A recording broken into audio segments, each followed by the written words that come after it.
بسم اللہ الرحمن الرحیم۔ پاکستان میں سبزیات کا اگر استعمال دیکھا جائے تو وہ اگر مختلف ممالک کے ساتھ کمپیئر کیا جائے تو ہمیں اندازہ ہوگا کہ یہ بہت کم ہے، اور اس کی ایک وجہ یہ بھی ہے کہ ہمارے ہاں سبزیوں کا زیر کاشت رقبہ بھی بہت کم ہے۔ اب شروع کریں؟ اچھا، بسم اللہ الرحمن الرحیم۔ پاکستان میں سبزیات کا استعمال جو ہے باقی ممالک کی نسبت، ایڈوانس ممالک کی نسبت دیکھا جائے تو بہت کم بنتا ہے۔ دیگر ممالک میں شرح جو ہے 300 سے 350 گرام فی کس روزانہ ہے، جبکہ پاکستان میں 26 سے 50 گرام کے درمیان یہ شرح چل رہی ہے۔ دوسری طرف اگر ہم دیکھیں تو ہمارے ہاں سبزیات کا زیر کاشت رقبہ بھی بہت کم ہے، 1% رقبے پہ تقریباً یہ سبزیات ملک میں کاشت ہو رہی ہیں، اور اس کے علاوہ ملک میں جدید ٹیکنالوجی کی کمی کے باعث یا اویئرنیس کی کمی کے باعث جو ہے پیداوار فی یونٹ پیداوار بھی دیگر ممالک کے نسبت کم ہے۔ تو اس حوالے سے پاکستان زرعی تحقیقاتی کونسل میں یہاں شعبہ سبزیات جو ہے اس وقت مختلف آسپیکٹس پہ کام کر رہا ہے، جس میں ہم دیگر ممالک سے بھی اچھی ورائٹیز کا سیڈز جرم پلازم کی صورت میں منگواتے ہیں۔ ملک کے اندر بھی جو مختلف ادارے پروڈیوس کر رہے ہیں اس کا national uniform yield trial conduct کروایا جاتا ہے۔ اسی طرح سے یہاں پہ ورائٹی جو نئی ورائٹی، نئی اقسام کی جو ڈیولپمنٹ کا کام بھی جاری ہے، اسی طرح سے ہائیبرڈز کے اوپر بھی کام اس وقت کیا جا رہا ہے، اور اس کے ساتھ ساتھ ایسی ٹیکنیکس اور ایسی ٹیکنالوجی متعارف کروانے کی کوشش کی جا رہی ہیں جس سے فی یونٹ پیداوار جو ہے بڑھنے کا امکانات پیدا ہوں، اور ہمارا فارمر جو ہے اس رقبے سے زیادہ حاصل کر سکے۔ مثال کے طور پہ ابھی پچھلے دنوں میں ایک ورٹیکل گارڈننگ کی طرف شعبہ سبزیات نے جو بہت زیادہ توجہ دی، اور بنیر کے علاقے میں اور مختلف علاقوں میں یہ چیز متعارف بھی کروائی گئی، جس سے فی یونٹ پیداوار میں اچھا خاصا اضافہ متوقع ہے، اور اس کی وجہ یہ ہوتی ہے کہ اس سے فی ایکڑ پودوں کی تعداد بھی بڑھ جاتی ہے اور ہم زیادہ سے زیادہ اس سے لے سکتے ہیں۔ اس وقت مختلف ٹیکنالوجیز پہ کام جاری ہے یہاں پہ، جس میں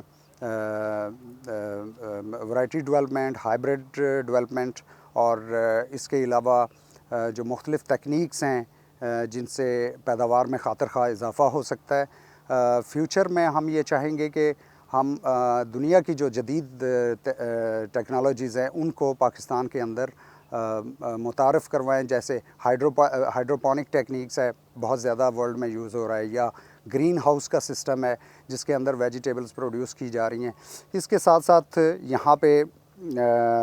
اربن ایگریکلچر کے فروغ کے لیے بھی کام ہو رہا ہے، یعنی کچن گارڈننگ میں، تاکہ لوگ میکسیمم گھروں میں پروڈیوس کریں اور مارکیٹ کے اوپر بوجھ کم ہو، اور جو ہمارے ہاں سبزیات کی پیداوار میں جو کمی ہے اس کو پورا کیا جا سکے۔ بے موسمی سبزیات کے کاشت پر بھی کام جاری ہے، اور اس میں ابھی ہمارے پاس بہت زیادہ چانسز ہیں کہ ہم اس کو زیادہ ماڈرن کر سکیں، اپنے انٹرنلز کو بہتر کر سکیں، اس میں اریگیشن، ڈرپ اریگیشن، فرٹیگیشن سسٹم لایا جا سکے، اور جتنا یہاں پہ ہم ہیٹ کنزرویشن کی طرف جائیں گے، زیادہ سے زیادہ کنزرو کریں گے، اتنی زیادہ بے موسمی پیداوار، اور خاص طور پہ ٹماٹر کا اس حوالے سے ذکر کرنا ضروری ہے کہ جتنی ہماری ڈیمانڈ ہے ہم وہ پوری نہیں کر پا رہے ہوتے، اور ونٹر سیزن جو ہے خاص طور پہ ہمیں پھر اس معاملے میں یہ کرنا پڑتا ہے کہ یہ چیزیں امپورٹ کرنی پڑتی ہیں۔ تو ہماری کوشش یہ ہوگی کہ میکسیمم ہم یہاں پہ پروڈیوس کریں، چاہے آف سیزن ہے، تاکہ اپنی ملکی ضروریات یہاں ملک کے اندر ہی پوری کی جا سکیں۔ گھریلو پیمانے پر جو سبزیات کی کاشت ہے یا کچن گارڈننگ ہے، تو وہاں پہ ہماری کوشش یہ ہے کہ لوگ پیسٹیسائڈ فری ایسا میڈیا استعمال کر سکیں جو کہ زیادہ سے زیادہ پروڈکشن دے چھوٹے سٹرکچر میں۔ جن لوگوں کے پاس گھروں میں جگہ نہیں، وہ چھتوں پہ اور دیگر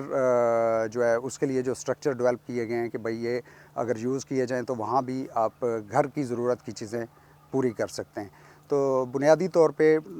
جو شعبہ سبزیات کے آبجیکٹیوز میں ہے کہ ہم ایسی ٹیکنیکس متعارف کروائیں جس سے زیادہ پیداوار کا حصول ممکن ہو، اور اس سلسلے میں ہم فارمر کی ٹریننگز میں بھی پارٹیسپیٹ کر رہے ہیں، اور یہاں پہ ہمارے پاس جو کچن گارڈنرز ہیں یا دیگر فارمرز جو فارمنگ کمیونٹی جس میں مختلف پروجیکٹ سے مختلف صوبوں سے بھی لوگ آتے ہیں، ان کو بھی ٹرینڈ کیا جاتا ہے تاکہ وہ بہتر سے بہتر پیداوار کا حصول بھی ممکن ہو، ان کی اکنامک کنڈیشن بہتر ہو، لوگوں کا جو وسائل بڑھیں، آمدنی بڑھے اور ملک کی ضروریات جو ہے ملک کے اندر ہی پوری ہو سکیں. Thank you G.